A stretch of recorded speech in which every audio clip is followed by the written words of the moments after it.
So I need to update my Minkowski diagram so it better relates to the cyclic movement of particles between the parallel universes. So these 2 points of dark matter and dark antimatter relate to these 2 points of dark matter and dark antimatter. These 2 points of point of singularity for gravitons relate to these 2 points for the same thing, here and here. When we move around the Minkowski plot, we move around here through here. So we have time going this way, so we have time going this way, and we have space going this way, so we have space going this way. We have the photons in this area, we have the photons in this area over here. So with these photons relate to these photons, and these photons relate to these photons. These gravitons relate to these gravitons. These gravitons relate to these gravitons. If we start out as dark matter and rotate around the plot, that would mean we would start out here and rotate around these diagram. And so we start out at dark matter here, and we're going at a velocity of zero. We come out, we hit the event horizon of the black hole, which is right here. We fall into the event horizon of the black hole as photons until we get to the point of singularity where the photons convert to gravitons. So that would be falling into the black hole here and hitting this point. Then we emerge from the point of singularity into the white hole until we hit the event horizons, and these convert from gravitons back into photons, which would be this area right in here. And this is the event horizon of the white hole. Then we emerge from the event horizon of the white hole and emerges at the speed of light, become antimatter, and until we hit the so we emerge at the speed of light, slow down to zero. We go from being photons to antimatter to dark antimatter. That would be right here. We emerge at the speed of light, slow down to zero as dark, and hit the point as dark antimatter. Then dark antimatter begins to accelerate towards the black hole. So now you've got going from a zero velocity to the velocity of light, and in between you have dark matter.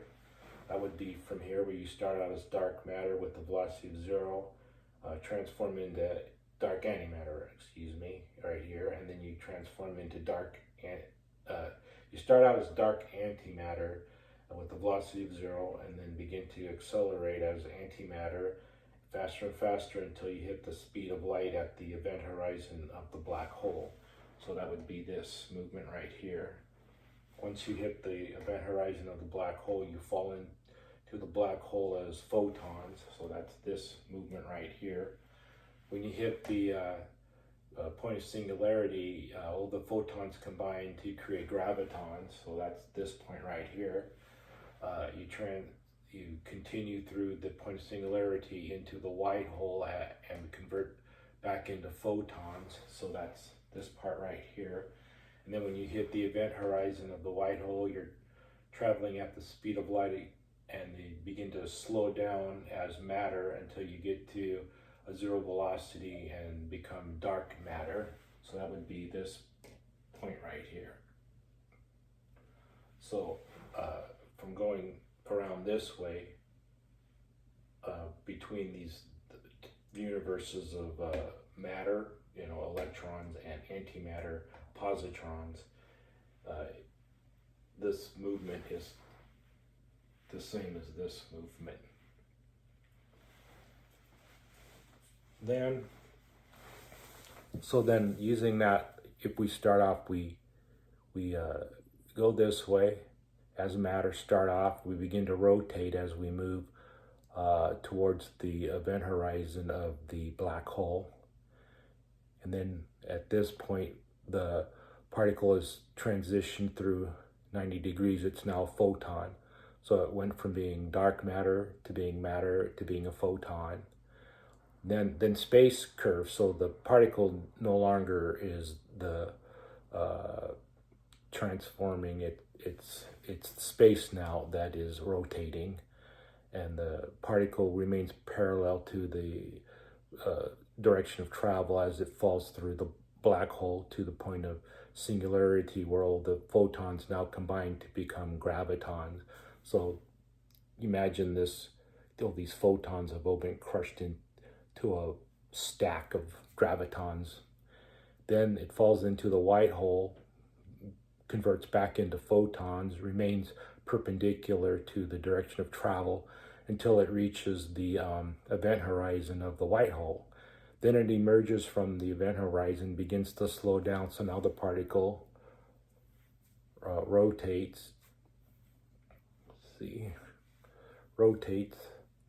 until it gets to as antimatter. So it starts out as photon, rotates into antimatter, and then until it gets here, till it becomes anti-dark matter in the parallel universe. And then at this point, it continues to fall into the black hole in the parallel universe. So it starts out as dark antimatter and starts to speed up and continues to rotate through space until it gets to the event horizon of the black hole and becomes a photon.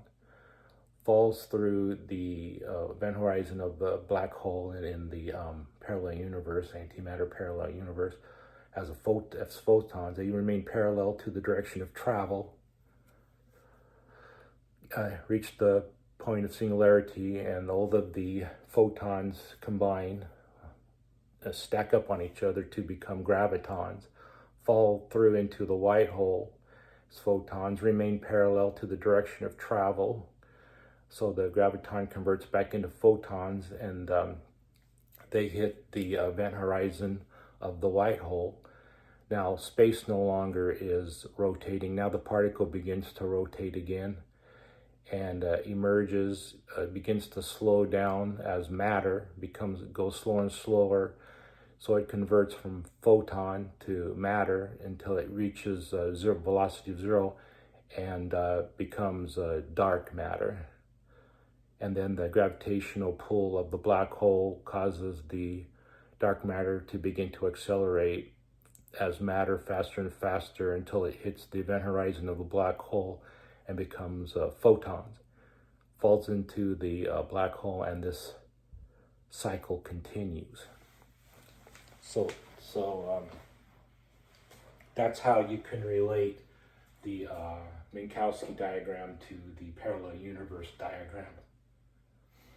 And also, you can have connections. So as you travel in this cycle between matter and antimatter, between the parallel universes, converting from fermions to bosons to gravitons and back, from electrons to photons to gravitons to photons to electrons or positrons again. The electromagnetic field through all of this remains constant. And so the electromagnetic field is invariant through transformation. It doesn't change. It's consistent and constant through all of these changes. So history between these parallel universes are contained in the dimension of time.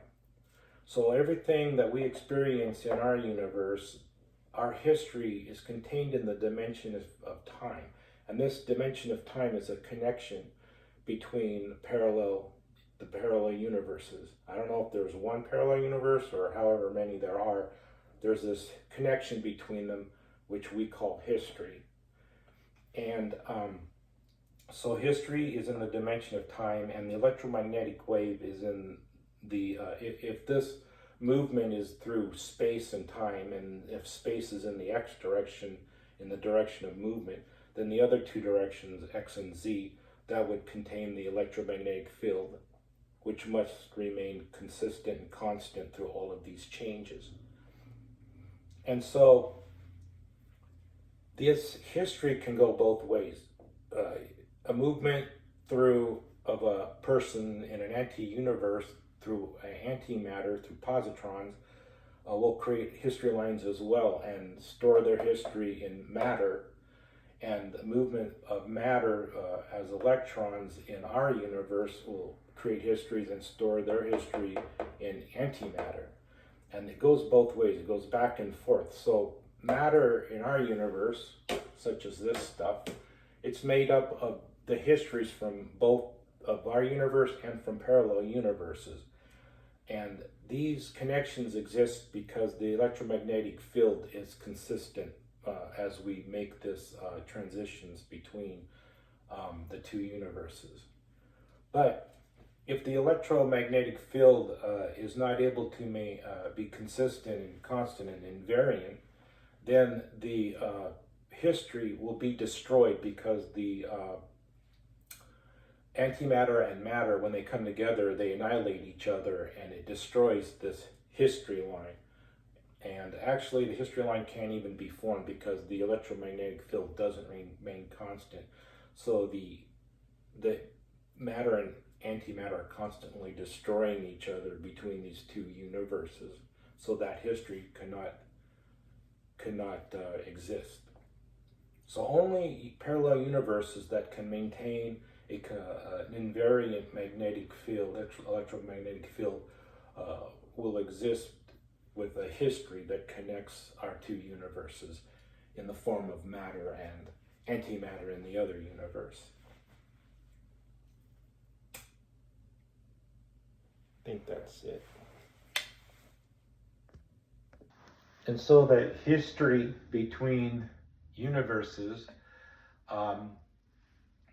is the same mechanism, uses the same mechanism as this large cyclic movement of particles between parallel universes.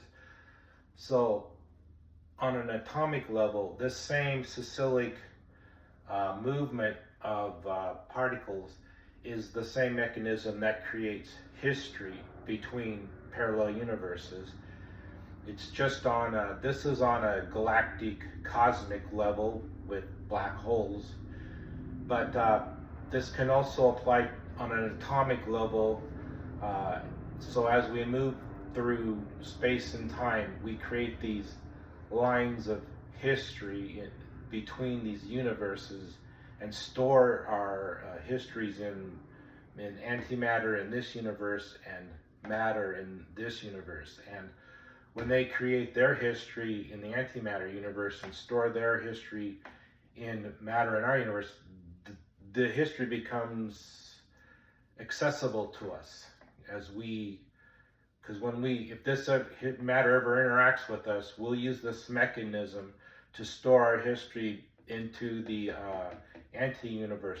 But whatever was stored in that matter may also become part of our history, and it will become known to us, even though it was created in a parallel universe.